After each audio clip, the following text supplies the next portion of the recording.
పైకెత్తి దేవుని స్తోత్రం చెప్పండి. హల్లెలూయా. మరొకసారి హల్లెలూయా. మంచిది. దైవ సేవకులకి వాక్యానికి సమయం ఇస్తున్నాం. మన మధ్యలో ఉన్న దైవ సేవకులు మనకు బాగా సుపరిచితులు, దేవుని చేతిలో ఆయా ప్రాంతాల్లో బహుబలంగా వాడబడుతున్నటువంటి దేవుని సేవకులు మన మధ్యలో ఉండటం ఎంతైనా ఆశీర్వాదకరము. కాబట్టి దేవుని యొక్క మాటలు జాగ్రత్తగా వినవలసిందిగా ప్రేమతో మనం చేస్తున్నాం. వారిని ప్రేమతో ఆహ్వానిస్తూ ఈ సమయాన్ని దైవ సేవకులకు అప్పగిద్దాం. చప్పలు కొడుతూ వారిని ప్రేమపూర్వకంగా ఆహ్వానిద్దాం. సర్వోన్నతుడును సర్వశక్తిమంతుడైన యేసుక్రీస్తు ప్రభు వారి యొక్క శ్రేష్టమైన నామంలో ఇప్పటి వరకు ఈ కార్యక్రమానికి అధ్యక్షం వహించి నడిపిస్తున్నటువంటి మరి దేవుని సేవకులు మరి సోదరులు బెంజమిన్ గారికి హృదయపూర్వక వందనాలు తెలియపరుస్తున్నాను. అలాగే వేటపాలెం మండల పాస్టర్స్ వెల్ఫేర్ అసోసియేషన్లో దేవుని సేవకులుగా తోడి జత పనివారులుగా దేవుని పనిని జరిగిస్తున్నటువంటి దైవజనులందరికీ హృదయపూర్వక వందనాలు తెలియపరుస్తున్నాను. ప్రత్యేకించి మరి ఈ స్థలంలోకి నన్ను ఆహ్వానించినటువంటి మరి దేవుని సేవకులు మరి సోదరులు దేవసుందరదాస్ మరి పాస్టర్ గారికి నా హృదయపూర్వక వందనాలు తెలియపరుస్తున్నాను. అలాగే దేవుని సేవకురాలు కీర్తిశేషులుగా మన మధ్యలో మిగల్చబడినటువంటి దైవజనులు మరి సుపరిచితులు, మంచి ప్రార్థన పరులు, దైవ దర్శనాన్ని కలిగి మరి దేవుని కృపలో పరిచరణ కొనసాగించి ప్రభు యొక్క పిలుపు మేరకు తన యాత్రను ముగించుకొని దేవుని సన్నిధికి చేర్చబడినటువంటి దైవజనులు మరి దేవుని సేవకులు నాకు బాగా సుపరిచితులు. దేవసేమన్న వారి యొక్క సతీమణి మరి పాస్టర్మ గారికి నా హృదయపూర్వక వందనాలు. వారి కుటుంబ సభ్యులకు నా హృదయపూర్వక వందనాలు తెలియపరుస్తున్నాను. ఇన్స్ట్రుమెంట్ ప్లే చేస్తున్న సహోదరులకు నా హృదయపూర్వక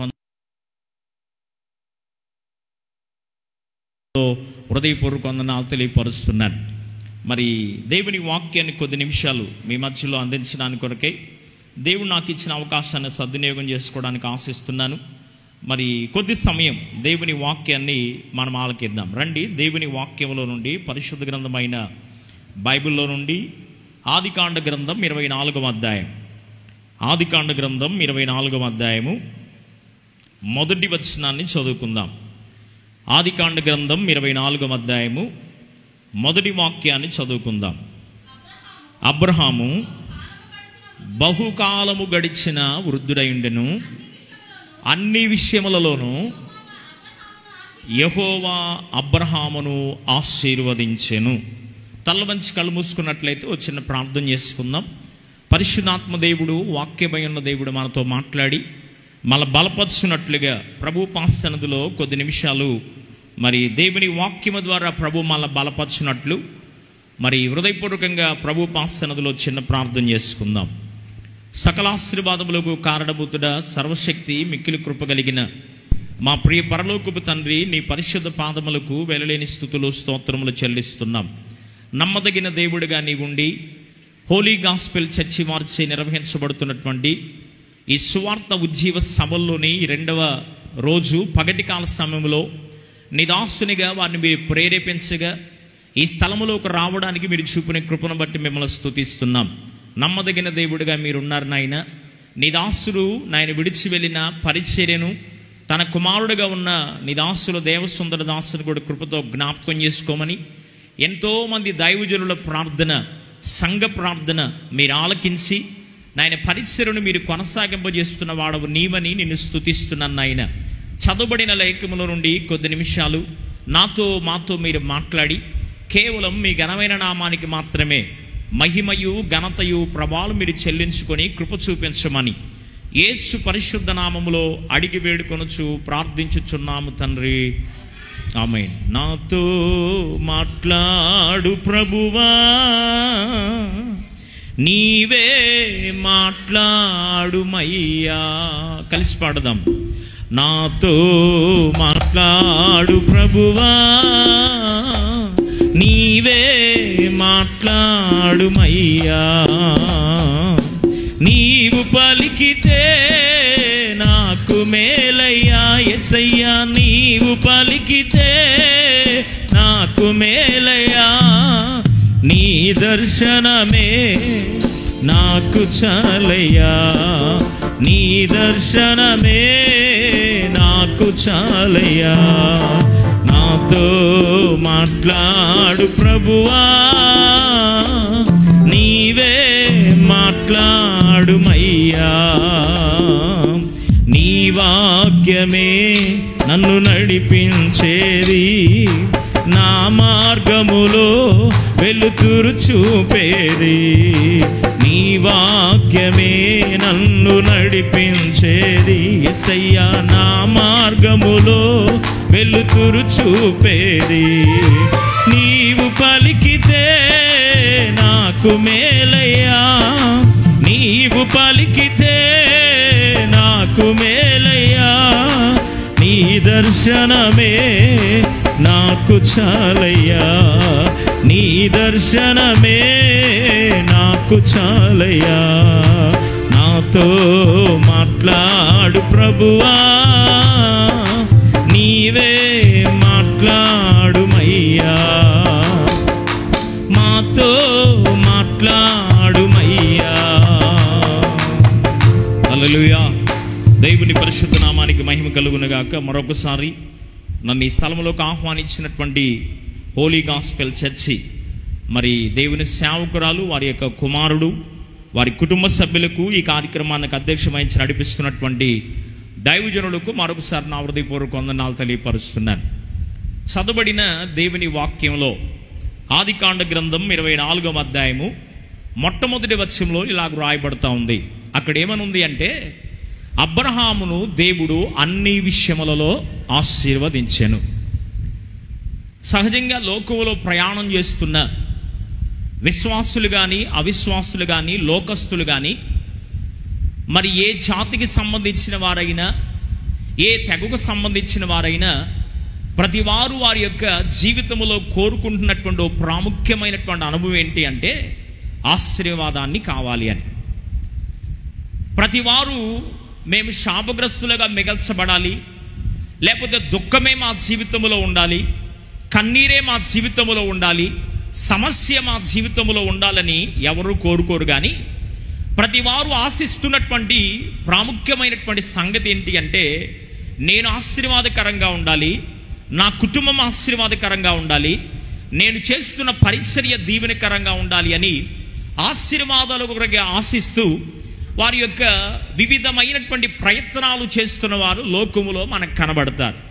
యాగాలు చేస్తున్న వారు కొంతమంది అయితే అన్నదానం, గోదానం, భూదానం, వస్త్రదానం, చివరికి ఒకని రక్తమే వాని ప్రాణమని దేవుని వాక్యం సెలవిచ్చినట్లుగా రక్తాన్ని కూడా దానము చేస్తూ ఆయా పుణ్యకార్యాలు దాన ధర్మాలు చేస్తూ ఏ విధము చేతనైనను ఆశీర్వాదాన్ని సంపాదించుకోవాలని తపన కలిగి ఆశ కలిగి ప్రయాణము చేస్తున్నటువంటి వారు లేకపోలేదు. అయితే దేవుని వాక్యములో మనం చదువుకున్నటువంటి ప్రాముఖ్యమైనటువంటి మాటలో ఓ వ్యక్తిగత జీవితంలో ఆయన అనుభవించిన ఓ ప్రాముఖ్యమైనటువంటి సత్యాన్ని నేను మీకు జ్ఞాపకంలోకి తేవడానికి ఆశిస్తున్నాను. దేవుని సేవకులు కీర్తిశేషులుగా మన మధ్యలో మిగల్చబడినటువంటి దైవజనులు నాకు బాగా సుపరిచితులు. మరి అన్న ప్రభువును నమ్ముకున్న మరి క్రొత్త దినాలలో నుండి ఆయన యాత్రను ముగించి వెళ్ళేంత వరకు కూడా మరి అన్నతో పరిచయం ఉంది. మంచి ప్రార్థనా పరులు, మరి ఉన్నది ఉన్నట్లుగా ముక్కుసూటిగా మాట్లాడే మనస్తత్వాన్ని కలిగిన వారు దైవజనులు. దేవునికి మహిమ కలుగునుగా. హల్లెలూయా. 2-3 సందర్భాల్లో దేవుని సేవకులు అనారోగ్యంగా ఉన్నప్పుడు పలకరించడానికి వచ్చినప్పుడు మరి అన్న మాటలు నా వ్యక్తిగత జీవితాన్ని, సేవా పరిచర్యను కూడా మరి అన్న చాలా బలపరుస్తూ కొన్ని మాటలు దైవజనుడు నాతో మాట్లాడడం జరిగింది. దేవునికి మహిమ కలుగునుగా. హల్లెలూయా.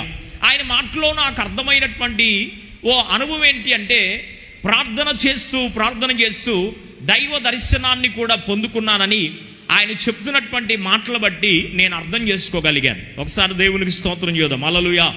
మొత్తానికి వారు విడిచి వెళ్ళినటువంటి పరిచర్య ఏమైపోయిద్దో అని కంగారు కొంతమందిలో ఉన్న జీవము కలిగినటువంటి దేవుడు మరి ఓ పరిచర్యను ప్రారంభించిన వాడు ఆయనే, పరిచర్యను మరి నడిపించేవాడు ఆయనే, పరిచర్యను అభివృద్ధి చేసేవాడు కూడా ఆయనే అనే నమ్మకంతో మరి అనేక మంది సేవకులు ప్రార్థన చేశారు. స్థానిక సంఘబిడ్డలు కూడా పాస్టమ్మ గారికి మరి వారి యొక్క కుమారుడు, కుమార్తె, వారి సహోదర సహోదరులు కూడా వెన్నుగాచి నిలబడ్డారు.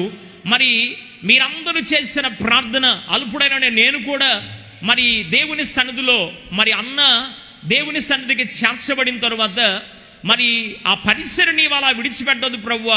ఆ పరిసరలో ప్రత్యేకించి నేను ప్రార్థన చేసిన మాట ఏంటి అంటే, తమ్ముడు యవనస్తుడిగా ఉన్నాడు, తను తర్వాత ఆ పరిచర్యకు నాయకుడిగా కాపరిగా తమ్ముడు బలపరచయ్యా అని ప్రార్థన చేస్తూ వచ్చాను. దేవునికి మహిమ కలుగునుగా. హల్లెలూయా. అంటే ఇది నా ఒక్కడి ప్రార్థన అని నేను చెప్పట్లేదు, కానీ అనేక మంది దైవజనులు మరి అన్న దగ్గర పరిచారకులుగా పనిచేసినటువంటి దైవజనులు మరి బెంజమిన్ అయ్య గారు కానీ ఇంకా ఉన్నటువంటి సేవకులు చాలామంది ప్రార్థన మరి దేవుడు ఆలకించి ఈ దినాన ఈ పరిచర్యను ఇంతగా నిలబెట్టిన విధానాన్ని బట్టి నిండు మనసుతో నేను దేవుని స్తుతిస్తున్నాను. హల్లెలూయా. గట్టిగా ఒకసారి చప్పట్లు కొడుతూ ప్రభుని స్తుతిద్దామా? హల్లెలూయా. మొక్కను నాటింది ఆయనే, మొక్కకు నీరు పోసి ఎరువేసి పెంచింది ఆయనే, ఆ మొక్కను అభివృద్ధి పదములో నడిపించేవాడు కూడా ఆయనే. అయితే దేవుని వాక్యములో మనం చూసాం ఓ ప్రత్యేకమైనటువంటి మాట. అబ్రహాము అన్ని విషయములలో ఆశీర్వదించబడ్డాడు. ఎవరి అబ్రహాము ఎందుకింత దీవెన తన జీవితంలో పొందుకోగలిగాడు? నిన్నటి ఉదయకాల సమయంలో దైవజనులు రూతు గ్రంథములో నుంచి దేవుని సేవకులు మా ఆత్మీయ తండ్రి గారు మరి ఆయన పర్మిషన్తోనే నేను ఇక్కడికి రావడం జరిగింది. వేరొక వివాహ కార్యక్రమాన్ని ఇప్పటి వరకు జరిగించి మరి అక్కడ నుండి మీ మధ్యలోకి మరి హోలీ గాస్పెల్ చర్చి దేవుని సేవకులు సేవకురాలు వారి యొక్క ఆహ్వానం మేరకు మరి ఈ మధ్యాహ్న కాల సమయంలో మీ మధ్యలోకి వచ్చి దేవుని వాక్యాన్ని మరి ప్రకటించడానికి దేవుని సేవకుల అనుమతిని బట్టి నేను మీ ఇక్కడికి వచ్చి దేవుని వాక్యాన్ని మీతో పంచుకోగలుగుతున్నాను. దేవునికి మహిమ కలుగునుగా. హల్లెలూయా. మరి దేవుని సేవకులు నిన్నటి దినాన్ని చెప్పాడు. నిన్నటి దినాన్న దైవజనుల ద్వారా ప్రభువు మనతో మాట్లాడుతూ వచ్చారు. ఏం మాట్లాడాడు దేవుడు? ఆయన నీకు సంపూర్ణమైన బహుమానాన్ని ఇస్తాడు, నీవు చేసిన దానికి ప్రతిఫలాన్ని ఖచ్చితంగా దేవుడు అనుగ్రహిస్తాడు.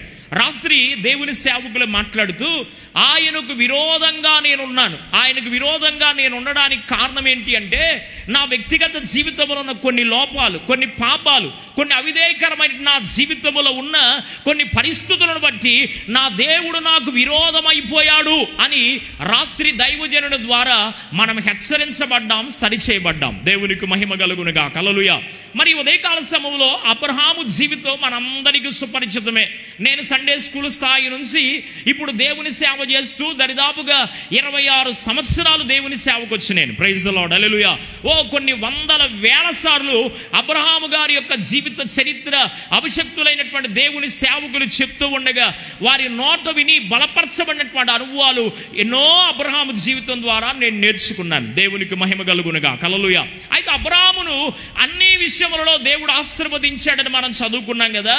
ఎవరి అబ్రహాము అని మనం జ్ఞాపకం చేసుకుంటే రండి త్వరగా కొన్ని మాటలు దేవుని వాక్యములో నేను మీకు జ్ఞాపకం చేయడానికి ఆశిస్తూ ఉన్నాను. దేవుని వాక్యములో ఆదికాండ గ్రంథం 11వ అధ్యాయం అంతా మీరు చదివితే ఇప్పుడు చదవడానికి సమయం లేదు కనుక త్వరగా నేను ముందుకెళ్ళడానికి ఆశిస్తున్నాను. ఆదికాండం 11వ అధ్యాయంలో మనం చదివితే అబ్రహాము వారి యొక్క మరి అసలు పేరు ఏంటంటే అబ్రహాము కాదు, అబ్రాము. ఏం పేరు ఆయన పేరు? అబ్రాము. అబ్రాము అనగా అర్థం ఏంటి అంటే ఎత్తుగల తండ్రి అని అర్థం. అబ్రాము అనే పదానికి అర్థం ఎత్తుగల తండ్రి. మరి అబ్రహాము అంటే దానికి అర్థం ఏంటి అంటే అనేక జనములకు తండ్రి అని అర్థం. దేవునికి మహిమ కలుగునుగా. హల్లెలూయా. అబ్రాము అని పేరు కలిగినటువంటి ఈయన తెరహు యొక్క కుమారుడు. అబ్రాము గారి యొక్క తండ్రి పేరు ఏంటంటే తెరహు.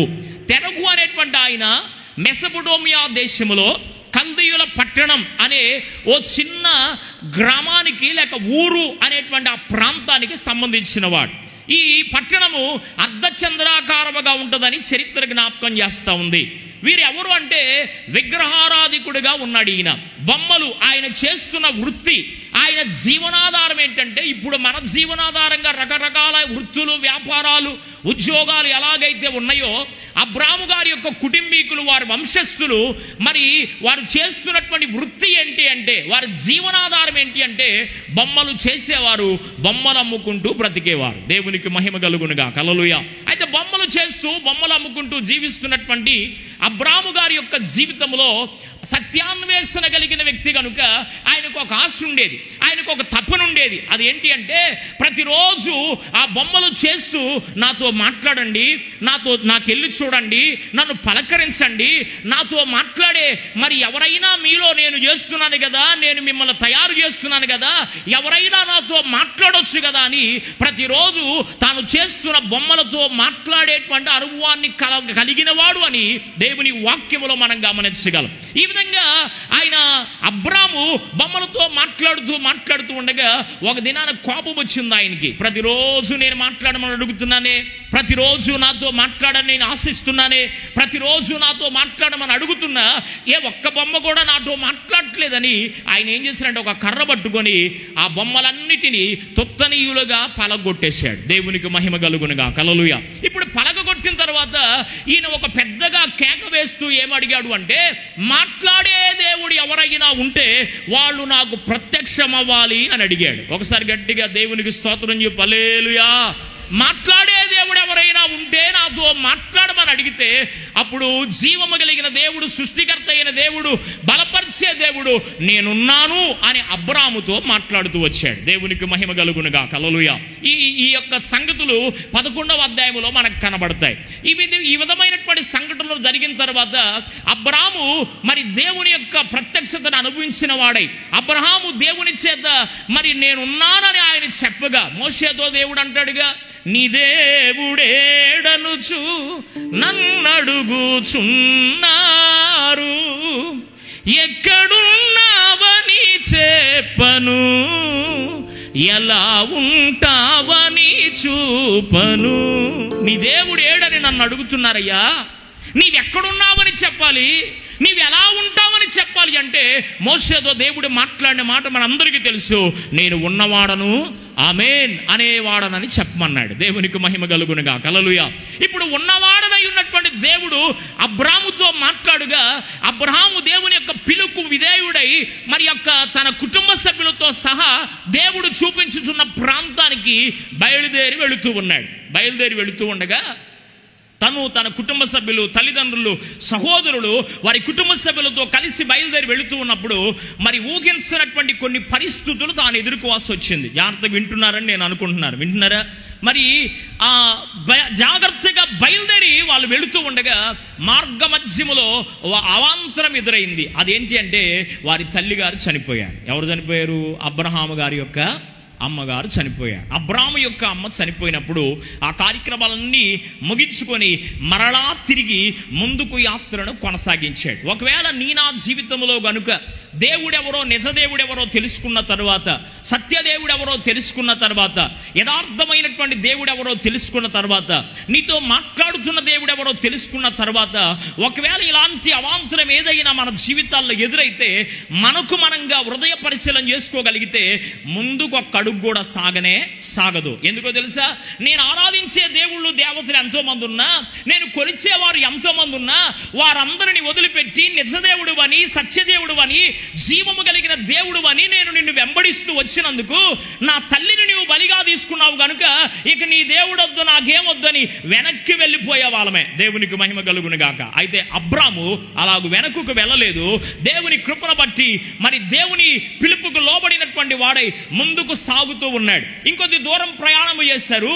ఇంకొద్ది దూరం ప్రయాణము చేసిన తర్వాత తన తండ్రి అయిన తెరహును కూడా పోగొట్టుకున్నారు. ఇప్పుడు ఎవరు చనిపోయారు? అబ్రాముకి తల్లిదండ్రులు ఇద్దరు చనిపోయారు. ఇద్దరు చనిపోయినా కానీ తను సత్యాన్వేషణ కలిగిన వ్యక్తి గనుక, దేవుని పైన ఆధారపడి జీవిస్తున్నవాడు గనుక, ఆ సత్య దేవుని గురించినటువంటి సరి అయిన అవగాహన తనకు లేకపోయినా దేవుని దర్శనానికి విధేయుడై అలాగే ముందుకు కొనసాగుతూ వెళుతూ ఉంటే ఇప్పుడు రండి ఆదికాండ గ్రంథం 12వ అధ్యాయం. ఆదికాండ గ్రంథం 12వ అధ్యాయంలో 1 నుండి 5 వచనాల వరకు మీరు చదివితే, ఇప్పుడు చదవాల్సిన పని లేదు కానీ జాగ్రత్తగా వాక్యాన్ని వినండి. 1 నుండి 5 వచనాల్లో మనం చదువుకుంటే ఇప్పుడు దేవుడు అబ్రాముకు ప్రత్యక్షమై అన్నాడు, నేను నీకు చూపించే దేశానికి వెళ్ళు, నిన్ను గొప్ప జనముగా చేస్తాను, నిన్ను ఆశీర్వదిస్తాను, నిన్ను ఆశీర్వదించే వాడిని నేను ఆశీర్వదిస్తాను, నిన్ను శపించే వాడిని నేను శపిస్తానని చెప్పాడు. దేవునికి మహిమ కలుగునుగా. హల్లెలూయా. ఇప్పుడు ఎప్పుడైతే అబ్రాము అబ్రహాముకు దేవుడు ప్రత్యక్షమయ్యాడో, దేవుని వాక్యానుసారంగా దేవుని పిలుపుకు లోబడి దరిదాపుగా అబ్రహాము యొక్క వ్యక్తిగత జీవితాన్ని దేవుడు దర్శించడానికి, అబ్రహాము యొక్క వ్యక్తిగత జీవితాన్ని దేవుడు ప్రత్యక్షం అవడానికి, దైవ దర్శనం అబ్రహాము జీవితంలో దేవుడు అనుగ్రహించడానికి దరిదాపుగా ఒక 12-13 అనుభవాలు, 12-13 లక్షణాలు అబ్రహాము జీవితంలో దేవుడు చూస్తూ వచ్చాడు. దేవునికి మహిమ కలుగునుగా. హల్లెలూయా. ఇప్పుడు నేనున్నాను, తమ్ముడితో సహవాసం చేయాలి అంటే మరి ఆ తమ్ముడు నాకు నచ్చాలి, నేను కూడా ఎవరికి నచ్చాలి? ఆ తమ్ముడికి నచ్చాలి. హాయ్ బ్రదర్ అనాలి అనుకో, ఇప్పుడు హాయ్ బ్రదర్ అని ఆయన కూడా నన్నంటే నేను అతనితో స్నేహం చేయగలను, సహవాసం చేయగలను. హాయ్ అనకుండా మనం హాయ్ చెప్తున్నా తలకాయ దించుకొని వెళ్తున్నాడు అనుకో, నాకెందుకులే బాబు అని నేను వెళ్ళిపోవాల్సి వస్తుంది. ఇప్పుడు దేవుని గురించినటువంటి అవగాహన అబ్రాముకు ఉంది, అబ్రాము గురించినటువంటి అవగాహన ఎవరికి ఉంది? జీవము కలిగిన దేవునికి ఉంది. Praise the Lord. హల్లెలూయా. ఇప్పుడు దైవ ప్రత్యక్షతను ఆయన అనుభవిస్తూ దేవుని పిలుపుకు లోబడి అబ్రాము ముందుకు వెళుతూ ఉన్నాడు. అబ్రహాముకు 12వ అధ్యాయంలో చూస్తే 5 విధములైన ఆశీర్వాదాలు దేవుడిచ్చాడు. దేవునికి మహిమ కలుగునుగా. హల్లెలూయా. నీవు నా తట్టు తిరిగావు గనుక, నీవు సమస్తాన్ని విడిచిపెట్టి వచ్చావు గనుక నిన్ను నేను ఆశీర్వదిస్తాను, దీవిస్తాను అని పలుకుతూ వచ్చాడు. ఎంతగా దేవుడు అబ్రహామును ఆశీర్వదించాడో చెప్పడానికి ముందుగా 1-2 మాటలు మీకు పరిచయం చేయడానికి ఆశిస్తున్నాను. ఆశీర్వాదాల్లో 2 విధములైన ఆశీర్వాదాలు ఉన్నాయి. ఆశీర్వాదాల్లో ఎన్ని రకాలు ఉన్నాయి చెప్పాలి. మీ అందరికీ తెలిసినవేలేండి, కొత్త సంగతులు ఏం కాదు. కొద్దిగా ముందుకు మీకు అర్థం అవడానికి చెప్తున్నాను. ఆశీర్వాదాలలో 2 విధములైన ఆశీర్వాదాలు ఉన్నాయి. నెంబర్ 1, ఈలోక సంబంధమైన శరీర సంబంధమైన ఆశీర్వాదం. చెప్పండి, ఈలోక సంబంధమైన శరీర సంబంధమైన ఆశీర్వాదం. రెండవది ఆత్మ సంబంధమైన పర సంబంధమైన ఆశీర్వాదం. ఆత్మ సంబంధమైన పర సంబంధమైన ఆశీర్వాదం. ఈ లోక సంబంధమైనటువంటి ఆశీర్వాదాల్లో 3 రకాలుగా మనం చూడొచ్చు. నెంబర్ 1, పితరుల వలన కలిగే ఆశీర్వాదం. ఎవరి వలనంట? పితరుల వలన కలిగే ఆశీర్వాదం. రెండవదిగా మనకు మనము సంపాదించుకునే ఆశీర్వాదం. మూడవదిగా సాతాను ప్రేరేపణ వలన, అనగా సాతాను వలన కూడా ఆశీర్వాదం ఉంది. సాతాను వల్ల కూడా ఏముంది? ఆశీర్వాదం ఉంది. ఇది శారీర సంబంధమైన ఈలోక సంబంధమైన ఆశీర్వాదాన్ని గురించి చెప్తున్నాను. నెంబర్ 1, పితరుల వలన కలిగే ఆశీర్వాదం ఏంటి అంటే ఇల్లు, బంగారం, డబ్బు, పొలాలు, ఆస్తిపాస్తులు. ఇవి మన పితరులు మనకిచ్చేటువంటి ఆశీర్వాదం. వారు కూడబెట్టించిందంతా పెద్దోళ్ళు అంటారు కదా, మా తాతలు నేతులు దాగారు, మా మూతులు వాసన చూడండి అంటే వీళ్ళ మూతులు చండాలమైన వాసన వస్తాయి కనుక వాసన చూడడానికి అవసరం లేదు. దేవునికి మహిమ కలుగును గాక. ఏం చెప్తున్నాను అంటే పురాతనమైనటువంటి పెద్దలు లేక పితరులు మనకిచ్చినటువంటి ఆశీర్వాదం. ఆ పెద్దోళ్ళు మేము ఒకప్పుడు ఎంత ఉండేవాళ్ళో తెలుసా, మేము ఒకప్పుడు మా స్థితి ఏంటో తెలుసా, మేము ఒకప్పుడు ఎంత రేంజ్లో మేము ఉన్నామో తెలుసా అని అక్కడక్కడ కొంతమంది మాట్లాడుతూ ఉంటారు. నిజమే, వాళ్ళ తప్పు నేను పట్టలేదు. కానీ ఒకప్పుడు వాళ్ళు అంత ఇస్తే మా తాత కొన్ని వేల ఎకరాలు నాకు ఇచ్చాడు, కానీ నా దగ్గరకు వచ్చేలేకి ఎకరం కూడా లేకుండా తుడిచిపెట్టబడింది. ఎందుకని? ఇతరులో ఉన్న బలహీనమైన కొన్ని కార్యాలను బట్టి. అంటే పితరుల వలన మానవునికి కలిగే ఆశీర్వాదము శాశ్వతమైంది కాదు అనడానికి ఈ మాట చెప్తున్నాను. పితరుల వల్ల కలిగేటువంటి ఆస్తివాసులో వెండో, బంగారమో, ధనమో, ధాన్యమో, పొలాలో మరి కలిగిన ఏదైనా శాశ్వతంగా మనతో ఉంటాయా? శాశ్వతమైనటువంటి ఆశీర్వాదం అదంటే అవి శాశ్వతంగా ఉండే ఏ మాత్రం కాదు. రెండవదిగా మనకు మనము ప్రయాసపడి సంపాదించుకునేవి. 128వ కీర్తనలో 4వ వచనం అంటాడు, నిశ్చయముగా నీవు నీ చేతుల కష్టార్జితం అనుభవించదువు అన్నాడు. నిశ్చయముగా మనకు మనంగా ప్రయాసపడి పోగు చేసుకున్న కొంత ఆశీర్వాదం, ఇది కూడా శాశ్వతంగా ఉండేది కాదు. మూడవ చెప్తున్నాను, సాతాను ప్రేరేపణ వలన సాతాను ద్వారా అనుగ్రహించబడిన ఆశీర్వాదం, ఇది కూడా పర్మినెంట్ కాదు. మనందరికీ తెలుసు, దైవజనుడైనటువంటి మరి ఎలీషా పాస్టర్ గారి దగ్గర గెహజీ అనే ఓ వ్యక్తి ఉన్నాడు. సిరియా దేశం నుండి క్రిస్టిరోగ ఆయన మరి నయమాను అనే ఆ వ్యక్తి ఎలీషా పాస్టర్ గారి దగ్గరకు వచ్చాడు.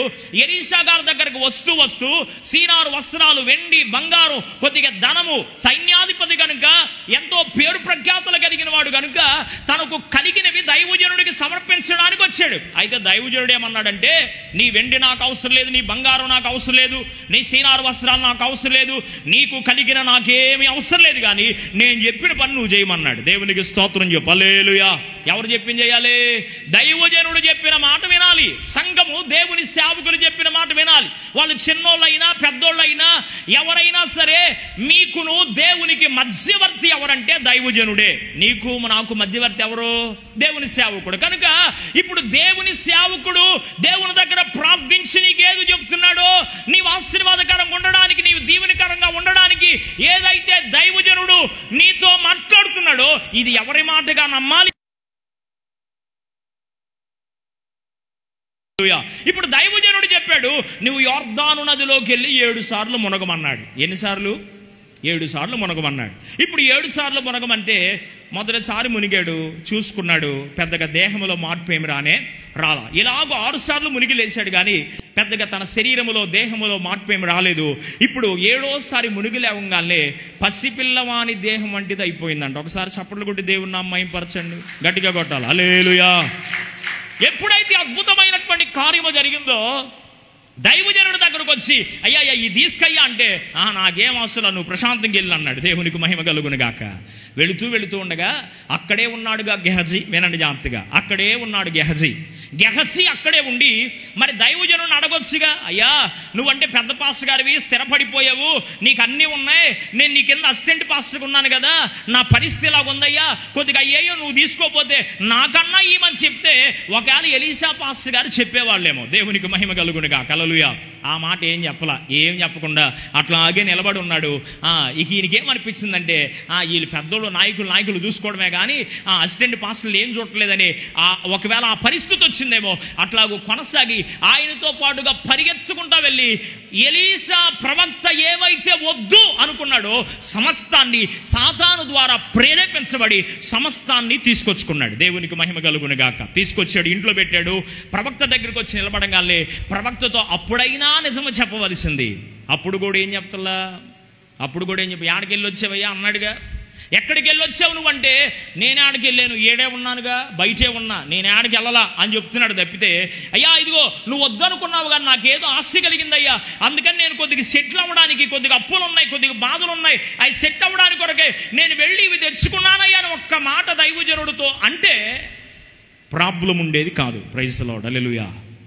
అక్కడ కూడా ఏం చేయలేదంటే నోరు మెదపలా, నేను ఇక్కడే ఉన్నాను అన్నాడు. మళ్ళీ అడిగాడు దైవజనుడు, ఎక్కడికి వెళ్ళావు అని మళ్ళీ అడిగాడు దైవజనుడు. ఏం మాట్లాడలా. అప్పుడు అంటున్నాడు, నీ వెళ్ళిన ప్రతి చోటలో నా ఆత్మ నీతో వచ్చిద్దని నీకు తెలియదా? దేవునికి స్తోత్రం చేద్దాం. హల్లెలూయా. నీ వెళ్ళిన ప్రతి స్థలములో నా ఆత్మ నీతో కూడా వచ్చిందని నీకు తెలియదా? నీవు ఏ కుష్టి అయితే నయమాను పోగొట్టుకొని వెళుతున్నాడో అదే కుష్టు నీ తరువాత నీ వంశపు వారు అనుభవిస్తారు అని చెప్పి బయటికి వెళ్ళిపోమన్నాడు. దేవునికి మహిమ కలుగునుగా. హల్లెలూయా. సాతాను ప్రేరేపణ గెహజీ అనుకున్నాడు ఆశీర్వాదం తెచ్చిపెట్టిందని, కానీ గెహజీ ఏం తెచ్చుకున్నాడు? సాతాను ప్రేరేపణ వల్ల ఆశీర్వాదం కాదండి, ఏం తెచ్చుకున్నాడు? శాపాన్ని తెచ్చుకున్నాడు. దేవునికి మహిమ కలుగునుగాక. 3 విధములైనటువంటి ఇహ సంబంధమైన ఆశీర్వాదాలు చెప్పాను. నెంబర్ 1, పితరుల వలన ఆశీర్వాదం పర్మినెంట్ కాదు, శాశ్వతంగా ఉండదు. మనకు మనం సంపాదించేది పర్మినెంట్గా ఉండదు. సాతాను ప్రేరేపణ వల్ల కలిగే ఆశీర్వాదం కూడా పర్మినెంట్గా ఉండదు. అయితే ఏది ఆశీర్వాదము, ఏది శాశ్వతంగా ఉండదంటే దైవజనుడైనటువంటి పౌలు గారు రాస్తూ ఎఫెసీ పత్రిక మొదటి అధ్యాయం 4వ వచనంలో మాట్లాడుతూ అంటాడు, క్రీస్తు యేసునందు ఆత్మ సంబంధమైన పర సంబంధమైన ప్రతి ఆశీర్వాదమును మనకు అనుగ్రహించెను అన్నాడు. దేవునికి మహిమ కలుగునుగా. హల్లెలూయా. ఆశీర్వాదములో నడిపించుము యేసు, ఆశీర్వాదములో నడిపించుము, ఆశీర్వాదములో నడిపించుము యేసు, ఆశీర్వాదములో నడిపించుము.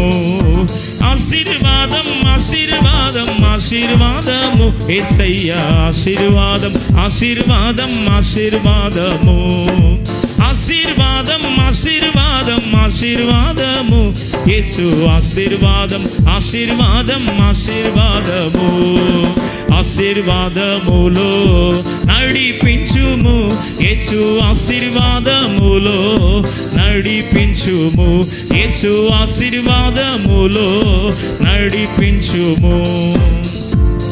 ఆత్మ సంబంధమైన పర సంబంధమైన ఆశీర్వాదము చేత మన దేవుడు నింపగలిగిన వాడు. యెషయా గ్రంథం 65వ అధ్యాయం 14వ వచనంలో ఒక చక్కని మాట. అక్కడ ఏమంటాడు అంటే, దేశంలో ఎవరైనా ఆశీర్వాదం కావాలని కోరుకుంటే వాడు నమ్మదగిన దేవుడు ఆశీర్వదించాలని కోరుకోవాలి అన్నాడు. దేవునికి మహిమ కలుగును గాక. నీవు ఆశీర్వదించబడాలి అంటే ఎవరిని కోరుకోవాలి?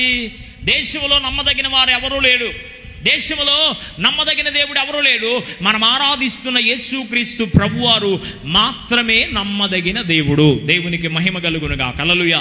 ఆయన నమ్మదగిన దేవుడు కనుక నమ్మదగిన దేవుని యొక్క ఆశీర్వాదాన్ని నన్ను ఆశీర్వదించయ్యా, నన్ను దీవించయ్యా, నన్ను ఆశీర్వాద కారకుడిగా ఉంచయ్యా అని ఎవరైతే దేవుణ్ణి అడుగుతారో, ఎవరు కోరుకుంటారో వారి జీవితాలను దేవుడు ఏం చేస్తారంటే నిశ్చయముగా ఆశీర్వాదము చేత నింపుతాడు. దేవునికి మహిమ కలుగునుగా. హల్లెలూయా. పేతురు రాసిన మొదటి పత్రిక 3వ అధ్యాయంలో 9వ వచనంలో మరి పేతురు గారు మాట్లాడుతుంటాడు, మిమ్మల్ని పిలిచిన కారణం ఏంటో తెలుసా? ఎందుకు దేవుడు మిమ్మల్ని సమకూర్చాడో తెలుసా? ఎందుకు మరి దేవుని సన్నిధిలోకి, సంఘములోకి నిన్ను తీసుకొచ్చాడో తెలుసా? ఆశీర్వాదమునకు వారసులు అవ్వడానికే నేను మిమ్మల్ని పిలిచాను అన్నాడు. అంటే దేవుని సంకల్పం మానవుని జీవితంలో, దేవుని ఉద్దేశం మన జీవితంలో ఏంటి అంటే ఆశీర్వాదము చేత నింపబడాలి అని దేవుని ఉద్దేశం. దేవునికి మహిమ కలుగును గాక.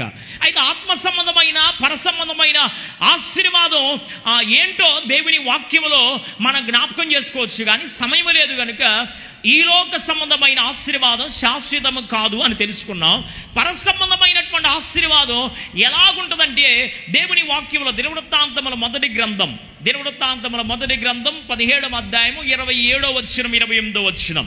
అక్కడ దావీదు మాట్లాడుతుంటాడు, నీ దాసుడైన నేను నీ సన్నిధిలో ప్రార్థిస్తూ ఉన్నానయ్యా, నీవు ఒకవేళ నన్ను ఆశీర్వదిస్తే ఆశీర్వాదము ఎన్నటెన్నటికీ ఆశీర్వాదకరంగా ఉండును అన్నాడు. దేవునికి స్తోత్రం చేద్దాం. హల్లెలూయా. ఓ వ్యక్తిని దేవుడు ఆశీర్వదించదలుచుకుంటే ఆశీర్వాదం అంట ఎన్నటెన్నటికీ అది ఆశీర్వాదకరంగా ఉంటది అని చెప్తున్నాను. ఇక్కడ నిలబడి దేవుని వాక్యాన్ని బోధిస్తున్న నాకు ఒకప్పుడు తినడానికి తిండి లేదు, ఒకప్పుడు కట్టుకోవడానికి ఒంటి మీద ఒక జత ఉంటే బండ మీద ఒక జత, సరైన గృహము లేదు, సరైన ఇల్లు లేదు, మరి నివాసయోగ్యమైనటువంటి గృహము నాకు లేదు. చిన్నప్పటి నుంచి సండే స్కూల్కి వెళ్ళడం తెలుసు, దేవుని మార్గములో మరి జీవించడం తెలుసు. చిన్నప్పటి నుండి సహవాసము, స్నేహితులు ఇలాంటి జోలికి రాకుండా దేవుని క్రమములో పెరగడానికి దేవుడు కృపనిచ్చాడు. Praise the Lord. హల్లెలూయా. నా తల్లిదండ్రులకు ప్రథమ సంతానంగా వివాహమైన 2 సంవత్సరాల తరువాత ఓ ఆత్మీయులైనటువంటి దేవుని సేవకులు నా కొరకు ఉపవసించి ప్రార్థించగా ఆ దైవజనుడి దగ్గరకు మా తల్లిదండ్రులు వెళ్ళినప్పుడు వాళ్ళు అడిగిన ప్రశ్న ఏంటి అంటే, నీకు కుమారుని ఇవ్వమని నేను ప్రార్థన చేస్తాను, నీకు కుమారుడు గనక పుడితే దేవుని సేవకు అర్పిస్తావా అని మమ్మని మా నాన్న అడిగినప్పుడు వాళ్ళు ఏం చెప్పారు అంటే, ఖచ్చితంగా కుమారుడు గనక పుడితే దేవుని సేవకు అర్పిస్తామని చెప్పారు. దేవునికి మహిమ కలుగునుగా. హల్లెలూయా. అదే క్రమములో మరి దేవుని పాదసన్నిధిలో నేను పెరగడానికి, ఆత్మ సంబంధమైనటువంటి వాతావరణంలో పెరగడానికి మరి నా తల్లిదండ్రులు పెద్దగా సహకరించినటువంటి ఆనవాళ్ళు లేవు, కానీ దేవుడు సహకరించాడు. ఆయనలో నేను ఉండడానికి దేవుడు కృప చూపించాడు. దేవునికి మహిమ కలుగును గాక. నేను 7th క్లాస్ వరకు కూడా పెద్దగా కలిసి వచ్చిన ఆనవాళ్ళు ఏమి లేవు. మరి ఒకప్పుడు మా తాత ముత్తాతల గురించి చెప్పుకోవడానికి ఇది వేదిక కాదు కనుక నేనేం జ్ఞాపకం చేయడానికి ఏమి లేదు. ఒకప్పుడు మంచిగా బ్రతికాం. ఇప్పుడు మరి గతంలో పనిచేసినటువంటి ఎమ్మెల్యే గారు కర్ణం బలరామ గారు ఇప్పుడు ఉన్న స్థిరమైన నివాసం మొదట మా ఇల్లే. దేవునికి మహిమ కలుగునుగా. మీ కోరకు ఆనవాళ్ళు చెప్తున్నాను అంతే. అంటే మేము ఎలాంటి వాళ్ళమో మీరు తెలుసుకోవాలంటే ఆ ఇల్లును చూస్తే ఎంత ఆస్తిపరుడు అన్న సంగతి మీకు అర్థమవుతుంది. ఒకవేళ నేను అప్పుడప్పుడు ఆ బిల్డింగు దాని పక్కగా వెళుతూ నేనేమనుకుంటానంటే, ఒకవేళ ఈ బిల్డింగులో కనుక నేను ఉంటే ఈరోజు దేవుని సేవకుడు అవ్వడానికి అవకాశం ఉండేది కాదయ్యా. నన్ను ఆ స్థితి నుండి తప్పించి అట్టడుగు స్థితిలోకి నన్ను తీసుకెళ్ళి నీ సేవ చేయడానికి నన్ను ధన్యుడిగా చేశావు, నీ వందనాలు ప్రభు అని ఆ బిల్డింగ్ పక్కన నేను వెళుతున్నప్పుడు నేను అనుకుంటాను. దేవునికి మహిమ కలుగునుగా. హల్లెలూయా. ధనములో పుట్టి ధనములో పెరిగితే ఒకవేళ నా పరిస్థితి సేవ చేయడానికి అనుకూలంగా ఉండేది కాదేమో, నేను నీకు ద్రోహినైపోయేవాడినేమో, దూషించి ఏనాడో నా జీవితం మరి అలవాట్లకు అలవాటు పడిపోయి నేను మరణించవలసినటువంటి పరిస్థితి కూడా అయిపోయేదేమో. కానీ దేవుడు కృప చూపించి అన్నిటినీ దూరం చేసి అట్టడుగు స్థాయి నుంచి మరలా తిరిగి దేవుని సేవ చేయడానికి దేవుని కుమారుడిగా నన్ను ఎన్నుకున్న విధానాన్ని బట్టి నేను ప్రభువును స్తుతిస్తున్నాను. Praise the Lord. హల్లెలూయా. ఒకప్పుడు నా స్థితి భయంకరం. అయితే ప్రభువును నేను నమ్ముకొని వెంబడించిన తరువాత నేను 7వ తరగతిలోని ప్రభు యందు విశ్వాసం ఉంచి పశ్చాత్తాపాన్ని మారు మనసు అనుభవాన్ని కలిగి మరి నా 10th క్లాసులోనే దైవజనుల ద్వారా యేసు ప్రభుని సొంత రక్షణగా అంగీకరించి నమ్మి బాప్తిసం తీసుకొని నాటి నుండి నేటి వరకు దేవుని సేవలో కొనసాగుతున్నాను. Praise the Lord. హల్లెలూయా. ఎప్పుడైతే నేను నా ప్రభువును నమ్ముకున్నానో అంచెలంచెలుగా నా దేవుడు నన్ను దీవించడం ప్రారంభం చేశాడు. ఆహారానికి కొదువు లేకుండా చేశాడు. ఒకవేళ ఇప్పుడు ఉన్న పాటను ఒక 10 మంది నా ఇంటికి వచ్చిన 10 మందికి వండి పెట్టగలిగిన ఆశీర్వాదాన్ని నా దేవుడు నాకు ఇచ్చాడు. దేవునికి మహిమ కలుగునుగా. హల్లెలూయా. ఒకప్పుడు నాకే ఉండడానికి సరైన ఇల్లు లేదు. ఈరోజు ఒక 10 మంది వచ్చి నివాసం చేయడానికైనా యోగ్యకరమైన గృహాన్ని కట్టుకోవడానికి పరిశుద్ధుడైన దేవుడు నాకు సహాయం చేశాడు. Praise the Lord. హల్లెలూయా. అన్నిటికంటే ఈ లోక సంబంధమైన ఈ లోక పరమైన ఆశీర్వాదము కంటే నేను నా ఇంటి వారందరూ రక్షించబడ్డానికి ఆత్మ సంబంధమైన ఆశీర్వాదం పొందుకోవడానికి నా దేవుడు నాకు కృప చూపించాడు. ఒకసారి గట్టిగా చప్పట్లు కొట్టి ప్రభుని స్తుతిద్దాం. హల్లెలూయా. ఈ క్రెడిట్ అంటే నాది కాదు, కానీ నన్ను ఆశీర్వదించిన నా దేవునిది అని జ్ఞాపకం చేస్తున్నాను. Praise the Lord. హల్లెలూయా. అందుకని ఓ వ్యక్తిని దేవుడు ఆశీర్వదించదలుచుకుంటే ఎన్నటికీ ఆశీర్వాదం అంటే అది తరిగిపోయేది కాదు అని దేవుని వాక్యంలో మనం గమనించగలం. మరి దేవుని వాక్యంలో మనం గమనిస్తూ ఉన్నప్పుడు అబ్రాహామును దేవుడు ఎంతగా ఆశీర్వదించాడు అంటే ఆదికాండ గ్రంథం 13వ అధ్యాయంలో మనం చూస్తే ఆదికాండ గ్రంథం 13వ అధ్యాయంలో 2-3 వచనాలు, మొదటి నుండి 2-3 వచనాలు మీరు చూస్తే అతడు బహుకాలము గడిచిన వృద్ధుడై ఉండెను. అతడు వెండి బంగారం పశువులు కలిగిన బహుధనవంతుడై ఉండెను అని ఉంది వాక్యంలో. ఎలాంటి వాడయ్యాడంట? అబ్రాహామును పిలిచినప్పుడు పెద్ద ధనవంతుడేం కాదు. బొమ్మలు చేస్తూ బొమ్మలు అమ్ముకుంటూ జీవించేవాడు. దేవుని పిలుపుకు లోబడి దేవుని యొక్క వాక్యానుసారంగా దైవ దర్శనాన్ని కలిగిన వాడిగా ముందుకు కొనసాగుతున్నప్పుడు అబ్రహాము జీవితాన్ని మొట్టమొదటిగా ఈ లోక సంబంధమైన ఆశీర్వాదం చేత దేవుణ్ణి నింపాడు. దేవునికి మహిమ కలుగునుగా. హల్లెలూయా.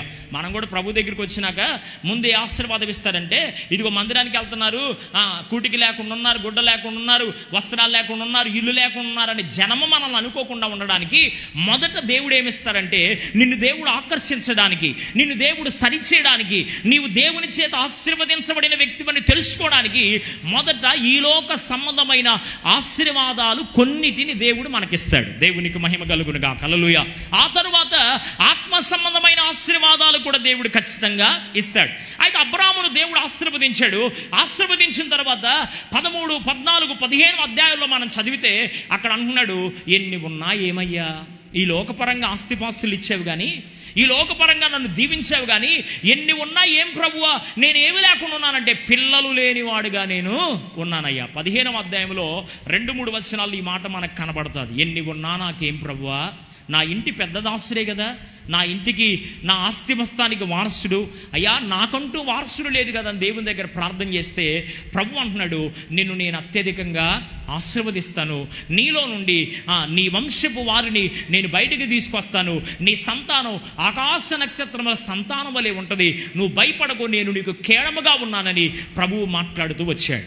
ఈ ఆశీర్వాదం కొరకు మరి దరిదాపుగా 24 సంవత్సరాలు దేవుడు వాగ్దానము చేసిన తర్వాత 15వ అధ్యాయం నుండి 18వ అధ్యాయం వరకు 24 సంవత్సరాలు వేచి ఉన్నాడు అబ్రాహాము. ఎన్ని సంవత్సరాలు?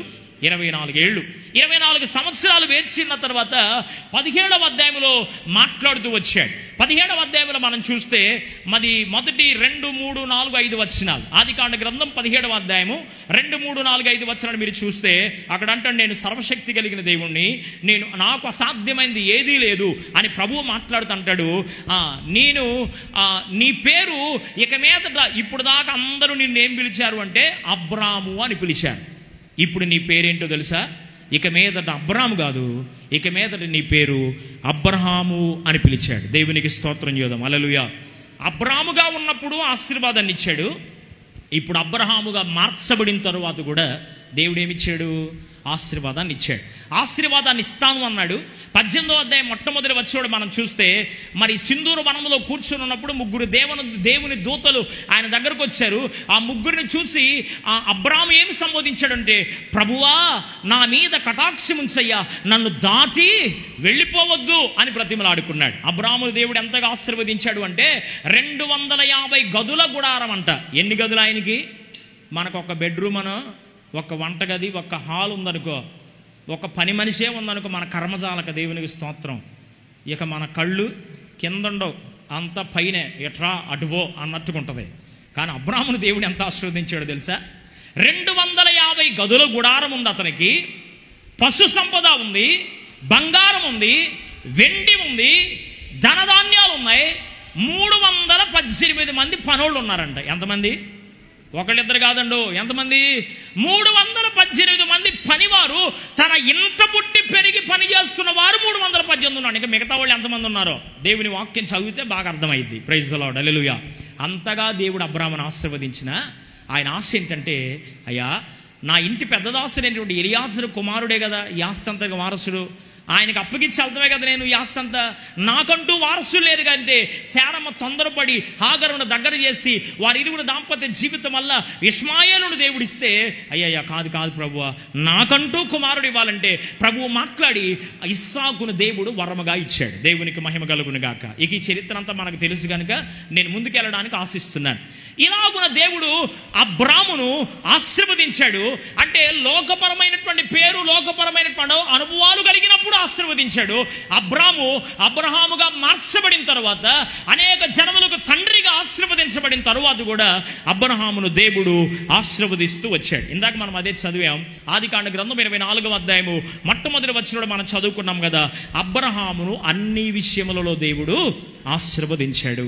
నాకు ఆశీర్వాదం కావాలన్న వాళ్ళు ఎవరో చెయ్యొద్దండి. రైట్, ప్రభు మీకు ఆశీర్వాదం అనుగ్రహించిన కాక మిగతా వాళ్ళకి వద్దా? ఆశీర్వాదం కావాలి. ఈ లోకపరమైన ఆశీర్వాదము కావాలి. రెండవది పరసంబంధమైన ఆత్మ సంబంధమైన ఆశీర్వాదం కూడా కావాలి. అబ్రాము గురించి దేవుని వాక్యం చదివాం మనం. అన్ని విషయములలో ఆశీర్వదించబడ్డాడు. ఎన్ని విషయాల్లో? మన జ్ఞానం ఉందనుకో చదువు ఉండదు, అంతేగా. ఇల్లు ఉందనుకో పిల్లలు ఉండరు, డబ్బు ఉందనుకో సమాధానం ఉండదు. ఏముంటే? డబ్బు ఉంటే. బాగా హైలీగా బ్రతుకుతున్నాం అనుకో చుట్టాలు ఎవరిని దగ్గరికి రానియం. దేవునికి మహిమ కలుగును గాక. అంటే ఒకటి ఉంటే చెప్పరే, మీకు అర్థమవుతుంది నా మాటలో. ఒకటి ఉంటే ఇంకొకటి ఉండదు. ఒకవేళ కర్మజాలకు 4 విషయాలు ఆశీర్వదించబడ్డాం అనుకో, 5 విషయాల్లో మైనస్. ఒక విషయంలో ప్లస్ అయితే 4 విషయాల్లో మైనస్. అయితే అబ్రహాము గురించి ఆ మాట్లేదు ఇక్కడ వాక్యంలో. అబ్రాహాము గురించి దేవుడు ఏం మాట్లాడుతున్నాడంటే, అబ్రహాము అన్ని విషయములలో ఆశీర్వదించబడ్డాడు. దేవునికి మహిమ కలుగునుగా. హల్లెలూయా. ఈ ఉదయకాల సమయంలో అబ్రహామును ఆశీర్వదించిన దేవుడు నిన్ను నన్ను కూడా అన్ని విషయాల్లో ఆశీర్వదించాలి అనుకుంటున్నాడు. ప్రైజ్ ది లార్డ్, హల్లెలూయా. నిన్ను నన్ను అన్ని విషయాల్లో ఆశీర్వదించాలి అనుకుంటున్నాడు కనుక నీవు నేను అన్ని విషయాల్లో ఆశీర్వదించబడాలి అంటే మనం ఏం చేయాలి? ఏం చేస్తే దేవుడు మనల్ని అన్ని విషయాల్లో ఆశీర్వదిస్తాడు? వెండి బంగారములు నీవే కదా, కొండపైన పశువులు నీ వశమే కదా. వెండి బంగారములు నీవే కదా, కొండపైన పశువులు నీ వశమే కదా. విరిగిన మనసు నలిగిన హృదయం, విరిగిన మనసు నలిగిన హృదయం, నీకిష్టమైన ధూపమయా, నీకిష్టమైన ధూపమయా. ఏమి తెచ్చి నేను దర్శింతునయ్యా, ఏ రీతిగా నిన్ను పూజింతునయ్యా. హల్లెలూయా. వెండి ఆయనదే, బంగారం ఆయనదే, మన జీవితమే ఆయనది. ఇప్పుడు మనం అన్ని విషయాల్లో ఆశీర్వదించబడాలి అంటే మనం ఏదో తీసుకొచ్చి ఆయనకి ఇస్తే ఆశీర్వాదం పొందలేం. మరి ఎలాగుంటే దేవుడు మనల్ని అన్ని విషయాల్లో ఆశీర్వదిస్తాడు, లేక ప్రతి విషయంలో దైవాశీర్వాదం మనకు దేవుడు అనుగ్రహిస్తాడో కొన్ని మాటలు మీ ఎదుటించి నా సమయాన్ని ముగించడానికి ఆశిస్తున్నాను. మొట్టమొదటి మాట చూడండి దేవుని వాక్యంలో. మొట్టమొదటి మాట దెస్సలోనికీయులకు రాసినటువంటి మొదటి పత్రిక 5వ అధ్యాయం. ప్రతి విషయంలో నీవు ఆశీర్వదించబడాలి అబ్రహాం వలె అంటే దేవుడు నీ నుండి ఆశపడుతున్న కొన్ని అనుభవాలు చూద్దాం. దెస్సలోనికీయులకు రాసిన మొదటి పత్రిక 5వ అధ్యాయం 16వ వచనం. ప్రతి విషయమునందును కృతజ్ఞతాస్తుతులు చెల్లించుడి, ఇలాగు చేయుట యేసు క్రీస్తునందు మీ విషయములో దేవుని చిత్తమై ఉన్నది అన్నాడు. దేవునికి మహిమ కలుగునుగాక. హల్లెలూయా. ముగించేయమంటారా చెప్పమంటారా? కొద్దిగా ఇసుగ్గా ఉన్నట్టున్నారు. ఒకసారి దేవుని స్తోత్రం చెప్పండి, హల్లెలూయా. కొద్ది సంతోషంగా చెప్పండి, హల్లెలూయా. ఇంకొద్దిగా సంతోషంగా చెప్పాలి, హల్లెలూయా. నీవు ప్రతి విషయంలో దీవించబడాలి అని దేవుని ఉద్దేశం. అబ్రహామును ఆశీర్వదించిన దేవుడు నిన్ను నన్ను నిశ్చయముగా ఆశీర్వదించడానికి సమర్థుడైన దేవుడు, మనం ఆరాధించే దేవుడు. ఆయన అన్ని విషయాల్లో ఆశీర్వదించాలి అంటే నీవు నేను చేయవలసిన కొన్ని పనులను జ్ఞాపకం చేస్తున్నాను. నీలో దేవునికి కనబడవలసిన కొన్ని అనుభవాలు జ్ఞాపకంలోకి తీసుకొస్తున్నాను. నెంబర్ 1, ప్రతి విషయమునందు చెల్లించాలి. ఎన్ని విషయాల్లో? ఏదైనా మేలు జరిగిందనుకో కృతజ్ఞతలు చెప్తాం, థ్యాంక్స్ చెప్తాం. కానీ ఏదైనా కీడు జరిగితే కృతజ్ఞతలు చెప్పగలమా? అర్థమైందే నా మాట? మేలు జరిగింది, ఆశీర్వాదం ఇచ్చాడు, కలిసి వచ్చింది ఒక కార్యం అనుకోని రీతిలో. ఇప్పుడు కలిసి వచ్చింది కాబట్టి మనం ఏం చేయగలం? థ్యాంక్స్ ప్రభు అని చెప్పగలం. ఒకవేళ మనం అనుకున్నది జరగలేదు, జరగకపోయినా నీకు స్తోత్రం అని చెప్పే విశ్వాసులు ఎంతమంది? దేవునికి మహిమ కలుగునుగాక. హల్లెలూయా. దేవుడు ఎవరిని ఆశీర్వదిస్తాడో తెలుసా? మేలు చేసినా దేవుడే, చేయకపోయినా ఎవరైనా దేవుడే. అవసరాల కోసమో లేకపోతే ఇంకో దానికోసంగా దేవుడి దగ్గరకు రావాల్సింది దేవునిగా ఆరాధించడానికి దేవుని సన్నిధికి రావాలి. Praise the Lord. హల్లెలూయా. దేవునిగా నీవు ఆరాధించడం నేర్చుకున్నప్పుడు నువ్వు టోటల్గా నీవేం చేయగలుగుతావంటే ప్రతి విషయంలో దేవునికి కృతజ్ఞతాస్తుతులు చెల్లించగలుగుతావు. Praise the Lord. హల్లెలూయా. మేలు జరిగినా కీడు జరిగినా ఏం చేయాలి? దేవునికి కృతజ్ఞతాస్తుతులు చెల్లించాలి. మనందరికీ తెలుసుగా, ఇంటి పక్కన వాళ్ళు మనం అద్దెకుంటామో లేకపోతే సొంత ఇళ్ళు అటుపక్కలు ఇటుపక్క ఉన్నారనుకో, మన ఇంట్లో సరుకులు అయిపోయి పాపం వాళ్ళ ఇంట్లో సరుకులు ఉంటే, అక్కో కొద్దిగా చక్కెరీవా మా ఆయన తెచ్చినాక ఇస్తాం అనమా, కొద్దిగా కారం పెట్టవా వచ్చినాక తీసుకొచ్చి ఇస్తాం అంటాంగా.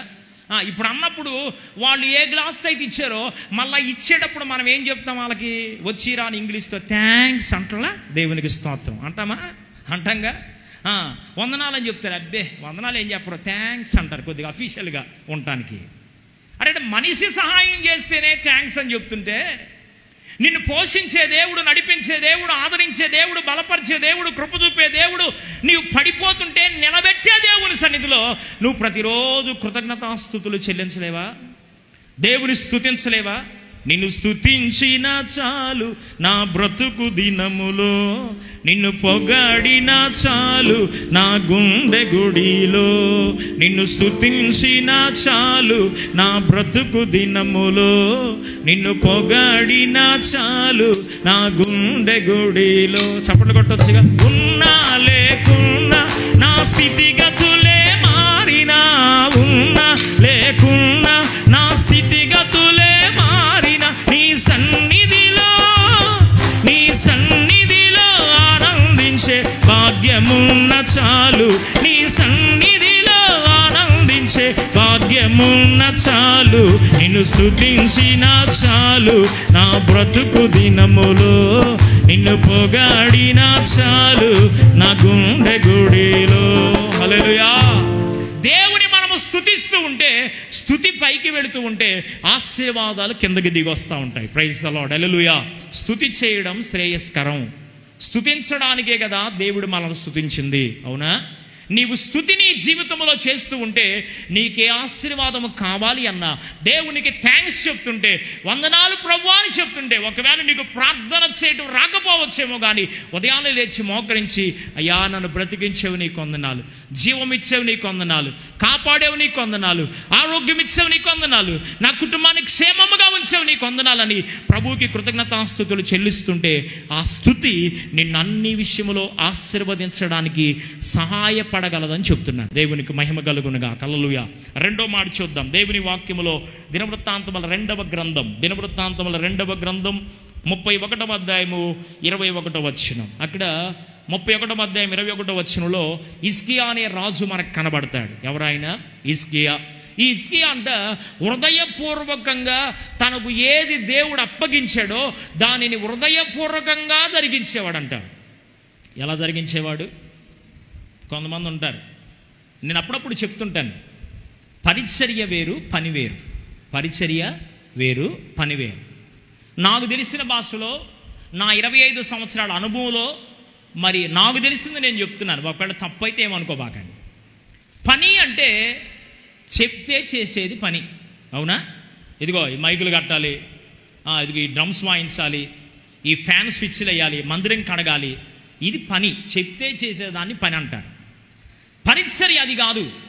నేను దేవుని సంఘములో రక్షించబడ్డాను, దైవజనుడు నా కొరకు అహర్నిశలా కన్నీరు కాచి ప్రార్థన చేస్తున్నాడు.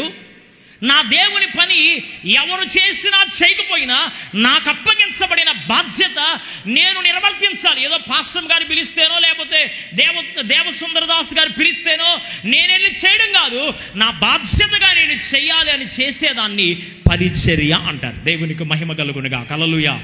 దేవుని కొరకు నేను చేయాలి అనే ఆరాటాన్ని కలిగి ఆశని కలిగి చేసేదాన్ని పరిచర్య అంటారు. చెప్తే చేసేది అంటే పని, చెప్పకుండా చేసేదేమో పరిచర్య.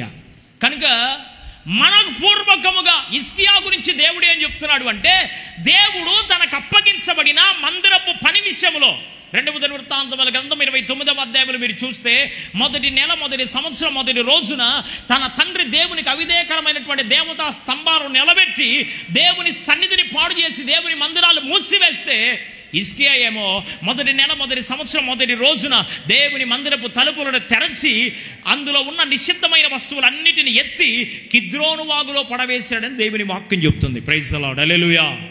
అంత గొప్ప మేలు, గొప్ప ఆశీర్వాదాన్ని హిజ్కియాకు మరి హిజ్కియా జీవితంలో మరి దేవుడు రాజుగా చిన్న వయసులోనే ఎన్నుకొని అతని రాజ్య పరిపాలన నెమ్మదిగా కొనసాగడానికి దేవుడు సహాయం చేశాడు. అంటే అతనిలో ఉన్న ఒక గొప్ప లక్షణం ఏంటంటే, తనకు ఏ పని అప్పగించినా మనస్ఫూర్తిగా హృదయపూర్వకంగా గొనుక్కోకుండా సనుక్కోకుండా ఇది నా పని కాదు, ఇది దేవుడు నాకు అప్పగించబడిన పని అని చేస్తూ వచ్చాడు. దేవునికి మహిమ కలుగును గాక. నీవన్ని విషయములు ఆశీర్వదించబడాలి అంటే సంఘములో ఒక్కొక్కరికి ఒక్కొక్క బాధ్యత ఉంది. లేదా సండే స్కూల్ నడిపించే వాళ్ళకి బాధ్యత, సండే స్కూల్ పిల్లలకి బాధ్యత, యవన సహోదరులకు ఒక బాధ్యత, యవన సహోదరులకి బాధ్యత, స్త్రీలకు పురుషులకు పెద్దవారికి ఎవరికి నియమించబడిన ధర్మము చొప్పున వారు ఏం చేస్తూ ఉండాలి అంటే దేవుని సన్నిధిలో పరిచర్య చేయాలి. ఎవరైతే పరిచర్య చేస్తారో వారు పరిపాలకులుగా మార్చబడతారు. ఇప్పటికీ మా ఆత్మీయ నాయకులు చెప్పిన తల వంచి బాత్రూములు కడగమంటే ప్రశాంత్కి 25 సంవత్సరాల సేవ అనుభవం ఉన్న ఇప్పటికీ కడగమని చెప్పకపోయినా మరి ప్రశాంత్కి వెళ్ళి చేయడానికి ఆ తలకాయ ఎంచుకుంటాం. కారణం ఏంటి అంటే ఆ దైవజనుడి ప్రార్థన, దేవుని సంకల్పం ఈరోజు సేవకులుగా మమ్మల్ని నిలబెట్టింది కాబట్టి. Praise the Lord. హల్లెలూయా.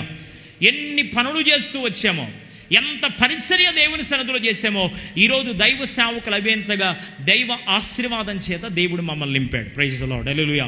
కనుక ఆత్మీయ సేవకునిగా మరి మీతో ఓ వ్యక్తిగా నేనేం చెప్తున్నానంటే, పెత్తనము చేయడానికి ఆశించబాకండి, పరిచర్య చేయడానికి ఆశించండి. Praise the Lord. హల్లెలూయా.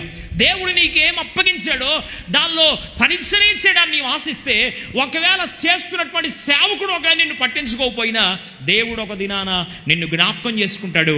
నీ పరిచర్యకు తగినటువంటి ప్రతిఫలాన్ని నా దేవుడు నీకు అనుగ్రహిస్తాడు. దేవునికి మహిమ కలుగునుగా. హల్లెలూయా.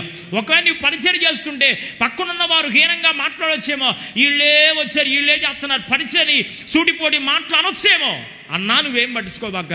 దేవుని కొరకు మనస్ఫూర్తిగా మనపూర్వకంగా నీకు అప్పగించబడిన సంఘములు నీవు పరిచర్య చేస్తున్నప్పుడు ఆ పరిచర్య నిన్ను ఏం చేస్తుందంటే పరిపాలకులుగా చేస్తుంది. దేవునికి మహిమ కలుగును గాక. నీవన్ని విషయములు ఆశీర్వదించబడాలి అంటే మనపూర్వకంగా హృదయపూర్వకంగా దేవుడు నీకు అప్పగించినటువంటి దాన్ని నువ్వు సజావుగా కొనసాగించాలి. మరొక మాట చూద్దాం దేవుని వాక్యంలో మన జ్ఞాపకం చేసుకుంటే, ఫిలిప్పీలకు రాసినటువంటి పత్రిక 4వ అధ్యాయం, ఫిలిప్పీ పత్రిక 4వ అధ్యాయము 12వ వాక్యాన్ని చూద్దాం. మరొక మాట చెప్పి ముగించేస్తాను. చూద్దాం. ఫిలిప్పీ పత్రిక 4వ అధ్యాయము 12వ వచనం.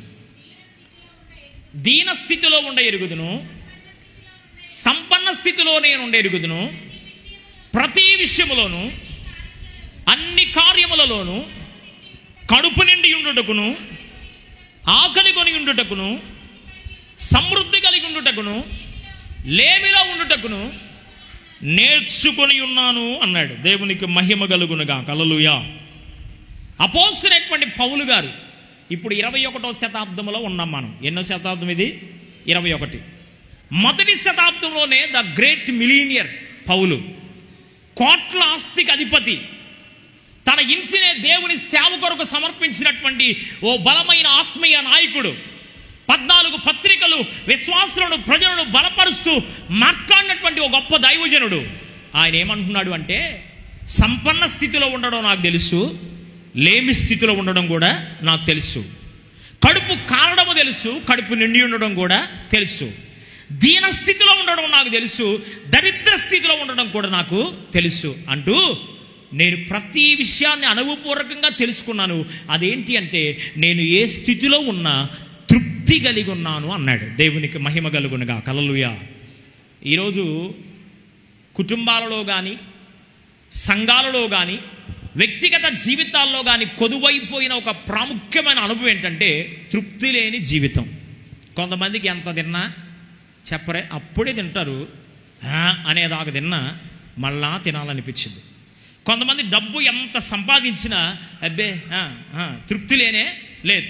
కొంతమంది కొనిందే కొంటా ఉంటారు బట్టలు. దేవునికి మహిమ కలుగును గాక. కొంటా ఉన్నా కొంతమందికి తనివి తీరదో. ఇంకోటి కొత్తది ఏదైనా కొత్త వస్త్రము చూస్తే ఆ వస్త్రాన్ని చూసి అది కావాలి అనుకుంటారు. దేవునికి మహిమ కలుగును గాక.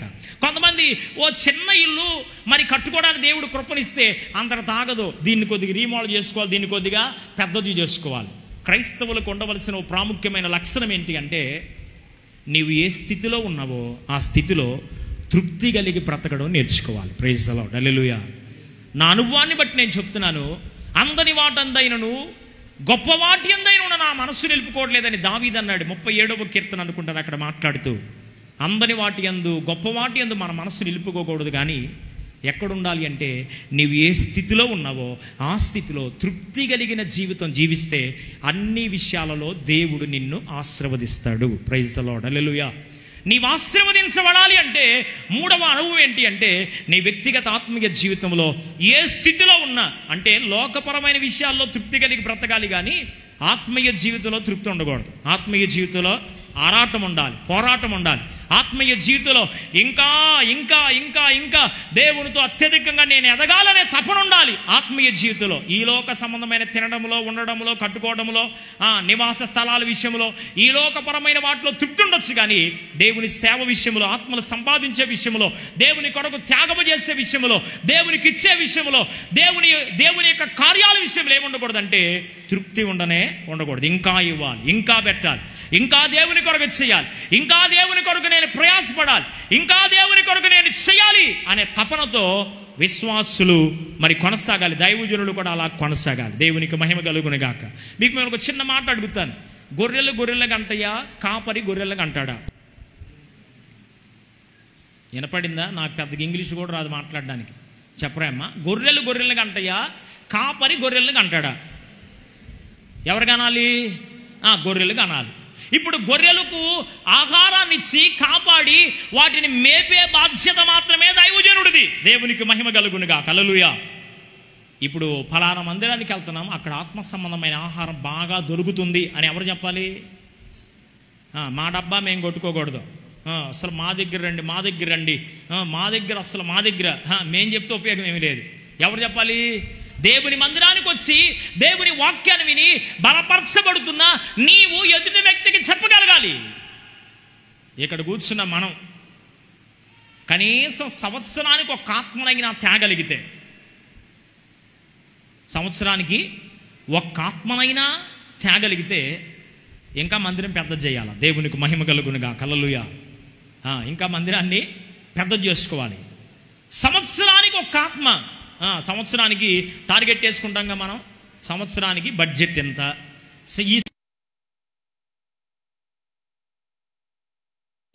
ఈ సంవత్సరంలో ఈ వస్త్రాలు కొనుక్కోవాలి, ఈ సంవత్సరంలో ఇట్లా చేయాలి. దేవునికి మహిమ కలుగును గాక.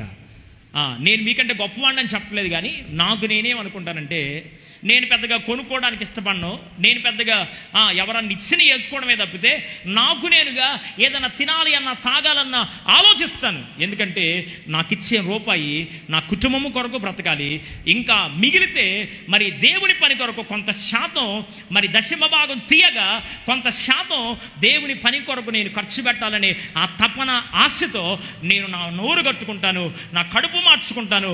నేను కొన్ని ఆశలు ఉన్న వాటిని చంపేసుకొని బ్రతుకుతూ ముందుకెళ్తాను. ఇంకా ఏం ప్రార్థన చేస్తానంటే ప్రభు దగ్గర కనీసం సంవత్సరానికి ఒక 2 ఆత్మలైనా సంపాదించాలయ్యా. ఎప్పటికి? సంవత్సరానికి ఒక 2 ఆత్మలను ఈ ప్రభువా, కనీసం సంవత్సరానికి నెలకొక ఆత్మీయకపోయినా సంవత్సరానికి మొత్తం మీద ఒక 5 ఆత్మలన్న రక్షణలోకి నడిపించాయి అని ప్రతిదినం ప్రభు దగ్గర ప్రార్థన చేస్తూనే ఉంటాను. నేను ప్రార్థన చేస్తూ ఉంటాను. సంవత్సరానికి 5 ఆత్మలో, సంవత్సరానికి 7 ఆత్మలో, 8 ఆత్మలో దేవుడిస్తూనే ఉన్నాడు. ప్రైజ్ ది లార్డ్, హల్లెలూయా. 2 నెలలకు ఒక ఆత్మనైనా పట్టుకుంటాను. ప్రైజ్ ది లార్డ్, హల్లెలూయా.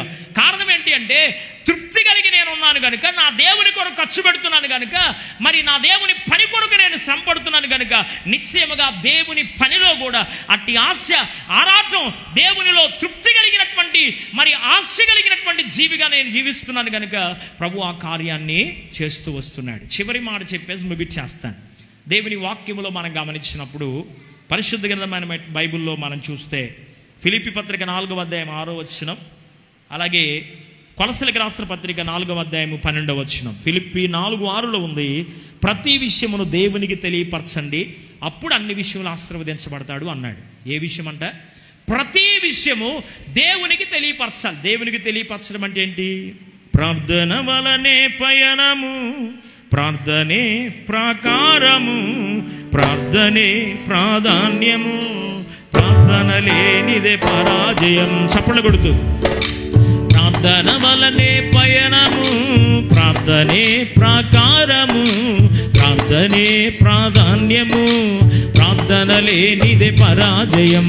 ప్రభువా ప్రార్థన నేర్పయ్యా, ప్రార్థించకుండా నేనుండలేనయ్యా. పాడాలి. ప్రభువా ప్రార్థన నేర్పయ్యా, ప్రార్థించకుండా నేనుండలేనయ్యా.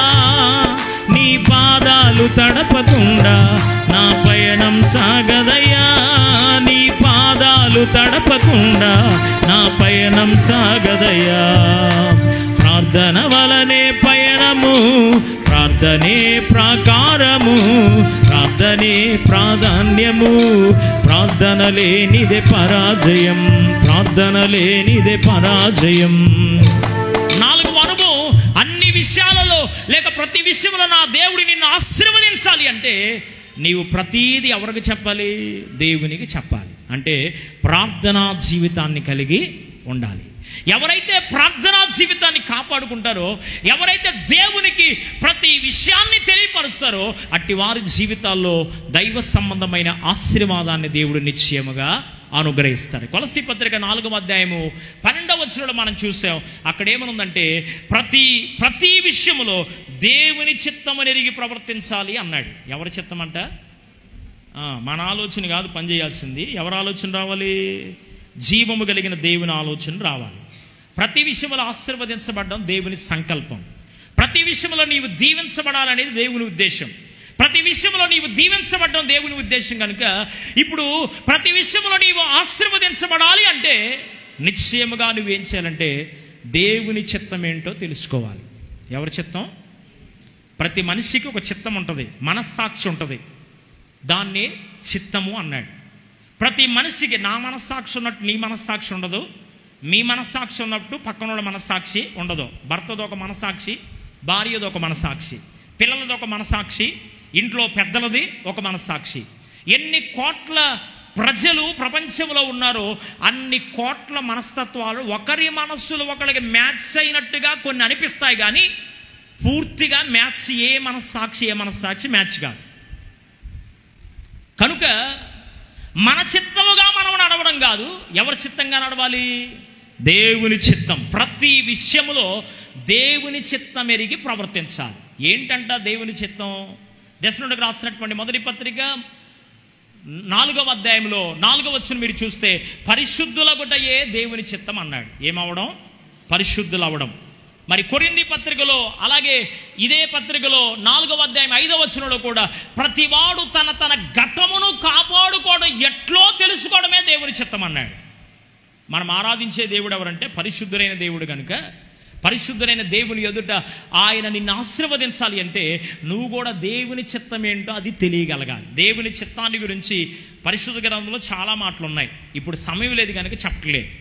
దేవుని చిత్తం ఏంటి అంటే దేవుని వాక్యంలో ఉంది. అపోస్తల కార్మికుల గ్రంథం 17వ అధ్యాయము 30వ వచనంలో అంటాడు. అపోస్తల కార్మికుల గ్రంథం 17వ అధ్యాయం 30వ వచనంలో అజ్ఞాన కాలమున దేవుడు చూచి చూడనట్లుకున్నాడు కానీ ఇప్పుడైతే అందరూ అంతటా మారు మనస్సు పొందడమే దేవుని చిత్తం. దేవునికి మహిమ కలుగునుగా. హల్లెలూయా. ఏం పొందటం?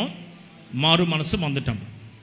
నీవు ప్రతి విషయంలో ఆశీర్వదించబడాలి అంటే నీవు దేవుని చిత్తమును జరిగించేవాడై ఉండాలి. ఎఫెసీ పత్రికలు అంటాడు కదా, దేవుని చిత్తమును జరిగించేవారు నిరంతరము నిలిచి ఉంటారు. దేవుని చిత్తమునకు వ్యతిరేకంగా జీవిస్తే నిరంతరము నిలబడతావో నిలబడలేవు నేను చెప్పలేను, కానీ దేవుని చిత్తాన్ని కనుక నీవు జరిగిస్తే నిశ్చయముగా నిరంతరము నేను నిలబడేవాడిగా ఉంటావు. లేచి నిలబడదాం, హృదయపూర్వకంగా అందరం లేచి నిలబడదాం. ప్రభు పాద సన్నిధిలో పశ్చాత్తాపడుతూ నిశ్చయముగా ఆశీర్వాదం చేత నింపగలిగిన దేవుడు మనం ఆరాధించే దేవుడు.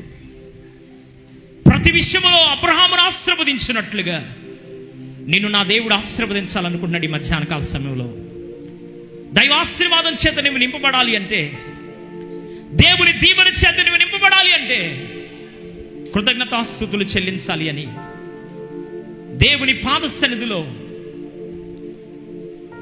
హృదయపూర్వకంగా నిండు మనసుతో కృతజ్ఞతలు తెలియపరచాలి అని, ఏ పని దేవుడు నీకు అప్పగించాడో అది పరిచర్య, సేవ, లేకపోతే నీ కుటుంబాన్ని ఏది దేవుడు నీకు అప్పగించాడో దాని విషయంలో హృదయపూర్వకంగా పనిని నువ్వు జరిగించాలి అని, తృప్తి కలిగి నీవు జీవించాలి అని, దేవునికి ప్రార్థించే అనుభవాన్ని నీవు కలిగి ఉండాలి అని, దేవుని చిత్తం ఏంటో నీవు ఎదిగి జీవించాలని అబ్రహామును ఆశీర్వదించిన దేవుడు నీతో మాట్లాడుతూ ఉండగా, ప్రభువా నేను అన్ని విషయంలో నా జీవితం ఆశీర్వాదకరంగా ఉండడానికి నేను ఇలా నా జీవితాన్ని దిద్దుబాటు చేసుకుంటానయ్యా, నేను నా జీవితాన్ని మలుచుకుంటాను ప్రభువా, నేను నా జీవితాన్ని చక్కబాటు చేసుకుంటానయ్యా, ఇటు ఆశీర్వాదం నీకు నాకు అనుగ్రహించాలని గలతీ పత్రిక 3వ అధ్యాయం 16వ వచనంలో 13 నుండి 16 వచనం మీరు చదివితే అబ్రహాము పొందిన ఆశీర్వచనం అన్యజనులమైన మనకు కలగడానికి కొరకే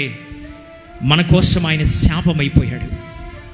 వాస్తవానికి మనం అనుభవించవలసినటువంటి శిక్ష, వాస్తవానికి మనం అనుభవించవలసిన శాపం నీ కొరకు నా కొరకు ఆయన అనుభవిస్తూ వచ్చాడు. 2 చేతులు పైకెత్తి హృదయపూర్వకంగా పశ్చాత్తాపడుతూ, అయ్యా ఈ లోకపరంగా నేను దీవించబడ్డాను అనుకున్నాను కానీ, ఈ లోకపరమైన ఆశీర్వాదమే శాశ్వతమని నేను అనుకున్నాను కానీ, నేను ప్రతి విషయంలో ఆశీర్వదించబడాలని ఆశ నాకుంది కానీ నేను ఆశీర్వదించబడలేకపోతున్నాను ప్రభువా. ఆశీర్వాదానికి దూరస్తురాలుగా నేను ఉంటున్నాను నాయన. కృపతో నన్ను జ్ఞాపకం చేసుకోయ్యా. నీ ఆశీర్వాదం చేత నన్ను నింపమని నేను అడుగుతున్నాను నాయన. నీ ఆశీర్వాదం చేత నన్ను బలపరచమని నేను అడుగుతున్నాను నాయన. అబ్రహామును అన్ని విషయంలో ఆశీర్వదిస్తూ వచ్చావు. ఈ ఉదయకాల సమయంలో నన్ను అన్ని విషయంలో ఆశీర్వదించయ్యా. నన్ను ఆశీర్వదించడానికి కొరకై నీవు నలగొట్టబడ్డావు.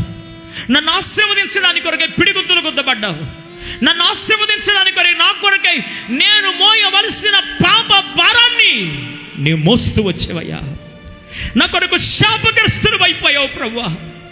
నా కొరకై నేను అనుభవించవలసిన శిక్ష నీవు అనుభవించావయ్యా. నాకటి చాలవలే నా శరీరము దున్నబడాలి నాయన, కానీ నాకు బదులుగా, నాకు ప్రతిగా, నాకు మారుగా నీ శరీరము దున్నబడింది నాయన. నీవు నా కొరకు నల్లగొట్టబడ్డావు. నీవు నా కొరకు పిడిగుద్దులు గుద్దబడ్డావు. నాకు రక్షణనిచ్చావు. నన్ను నీ కుమారుడిగా, కుమార్తెగా అభిషేకించి నడిపిస్తున్నావు నాయన. నీ పొందిన ఆశీర్వాదం, అబ్రహాము పొందిన ఆశీర్వాదం నా జీవితంలోకి నీవు అనుగ్రహించడానికి మా కొరకు త్యాగమైపోయావు, మా కొరకు యాగమైపోయావు, మా కొరకు చివరి రక్తపు బొట్టు వరకు దారవలసిన దేవుడు అయ్యా. మా కొరకు అమూల్యమైన నీ రక్తమును చిందించిన దేవుడు అయ్యా. ఏమిచ్చి నీ రుణాన్ని నేను తీర్చగలను ప్రభువా? అబ్రహాము నన్ను విషయములు ఆశీర్వదించిన రీతిలో నీ ప్రజలను నన్ను నీవు ఆశీర్వదించాలని ఉద్దేశము కలిగి ఈ దినము మాతో మీరు ముచ్చరించిన వాక్కుల కొరకు నీకు స్తోత్రాలు ప్రభువా. అయ్యా, ఇంకా ఒకవేళ మేము దూరస్తులుగా ఉన్నామేమో, ఇంకా ఒకవేళ రక్షకునిగా అంగీకరించలేని దౌర్భాగ్య స్థితిలో ఉన్నవారు ఎవరైనా ఉన్నారేమో, యేసు ప్రభువని నోటితో ఒప్పుకొని హృదయమందు విశ్వసించి పశ్చాత్తాపడి మారు మనస్సు బాప్తీసు అనుభవంలోకి రావడానికి సహాయం చేయనైనా. రక్షించబడిన మమ్మల్ని మేము పరిశీలన చేసుకోవడానికి కృతజ్ఞులుగా మేము బ్రతుకుతున్నామా? ప్రార్థనా జీవితం కలిగి మేము ఉన్నామా? తృప్తి కలిగిన జీవితం మాకుందా? నీ చిత్తము నెరిగి ప్రవర్తిస్తున్నామా? ఏది చేసినా హృదయపూర్వకంగా మేము చేస్తున్నామా లేదా? మమ్మల్ని మేము పరిశీలన చేసుకోవడానికి మాకు నేర్పించయ్యా. మమ్మల్ని దాటిపోవద్దు ప్రభువా, మమ్మల్ని విడిచి వెళ్ళొద్దయ్యా.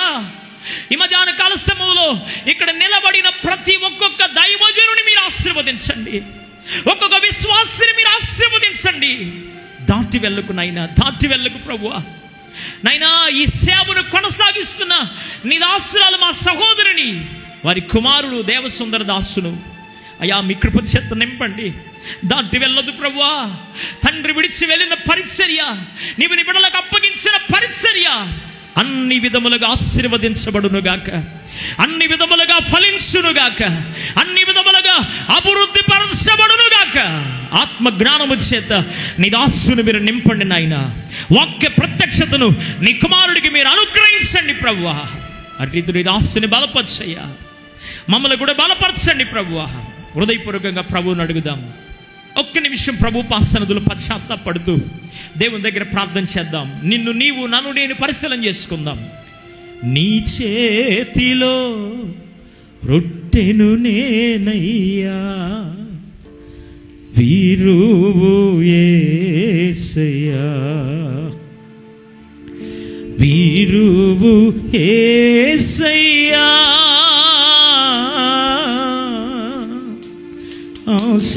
ఆశీర్వదించు యేసయ్యా. చప్పట్లు కొడుతూ పాడండి. వీరువు యేసయ్యా, ఆశీర్వదించు యేసయ్యా, నీ చేతిలో రొట్టెను నేనయ్యా, వీరువు యేసయ్యా, వీరువు యేసయ్యా, ఆశీర్వదించు యేసయ్యా. స్వరమెత్తి పాడాలి. వీరువు యా, ఆశీర్వదించు యేసయ్యా. హింసకుడు దూషకుడు హానికరుడైన సౌలును పిరచితివి, పౌలుగా మార్చితివి. అవును ప్రభువా. హింసకుడు దూషకుడు హానికరుడైన సౌలును విరచితివి, పౌలుగా మార్చితివి. నీ చేతిలో రొట్టెను నేనయ్యా, వీరువు యేసయ్యా, నీ చేతిలో రొట్టెను నేనయ్యా, వీరువు యేసయ్యా, వీరువు యేసయ్యా, ఆశీర్వదించు యేసయ్యా, వీరువు యేసయ్యా, ఆశీర్వదించు యేసయ్యా. గట్టిగా చప్పట్లు కొడుతూ వీరువు యేసయ్యా, ఆశీర్వదించు యేసయ్యా, వీరువు యేసయ్యా, ఆశీర్వదించు యేసయ్యా, వీరువు ఆశీర్వదించు యేసయ్యా, విడువు యేసయ్యా. అడగాలి, ప్రభువా నన్ను విరువయ్యా. ఆశీర్వాదానికి అడ్డుగా నా జీవితంలో ఏది ఆటంకంగా ఉందో, ఏది అడ్డుబండగా పనిచేస్తుందో, ఏ బలహీనత నేను ఆశీర్వాదాన్ని పొందకుండా ఆపివేస్తుందో నాయన, నాలో ఉన్న ప్రతి బలహీనత, నాలో ఉన్న ప్రతి అడ్డుబండను మీరు తొలగించండి నాయన. నన్ను విరువయ్యా, నన్ను ఆశీర్వదించయ్యా, నన్ను దీవించు ప్రభు అని హృదయపూర్వకంగా విరువు యేసయ్యా, ఆశీర్వదించు యేసయ్యా. కొద్ది గట్టిగా చప్పట్లు కొడుతూ విరువు యేసయ్యా, ఆశీర్వదించు యేసయ్యా, విడువు యేసయ్యా, ఆశీర్వదించు యేసయ్యా, విడువు యేసయ్యా, ఆశీర్వదించు యేసయ్యా, విడువు యేసయ్యా, ఆశీర్వదించు యేసయ్యా, విడువు యేసయ్యా. రికా బాబా బాబా బాబా బాబా రబషండ రికా బాబా బాబా బాబా బాబా బాబా శియాల రబషండ రికా బాబా బాబా బాబా బాబా బాబా. విరువు నాయనా, మమ్మల్ని బలపరిచే దేవుడు అయ్యా, ఆశీర్వాదింపగలిగిన దేవుడు అయ్యా, కృప చూపగలిగిన దేవుడు నాయనా. ఈ మధ్యాహ్న కాల సమయంలో నీకు ఇష్టమైన పాత్రలుగా మమ్మల్ని విరమండి నాయన, అభిషేకించండి నాయన, ఆశీర్వాదము చేత నడిపించండి ప్రభువా.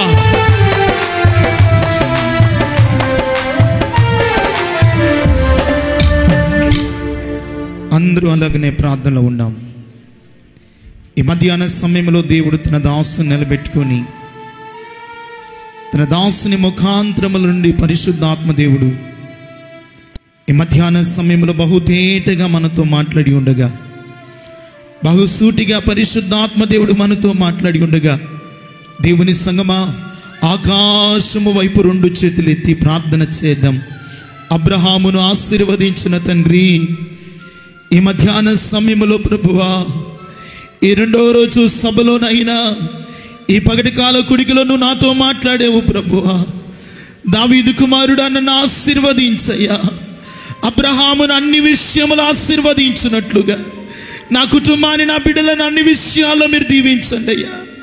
అన్ని విషయాల్లో నువ్వు నన్ను ఆశీర్వదించండి ప్రభు అని దేవుని సన్నిధిలో ప్రార్థన చేసుకున్నాం. దేవుని బిడ్డలారా, ఈ రోజు నన్ను నోరు తెరిచి దేవుని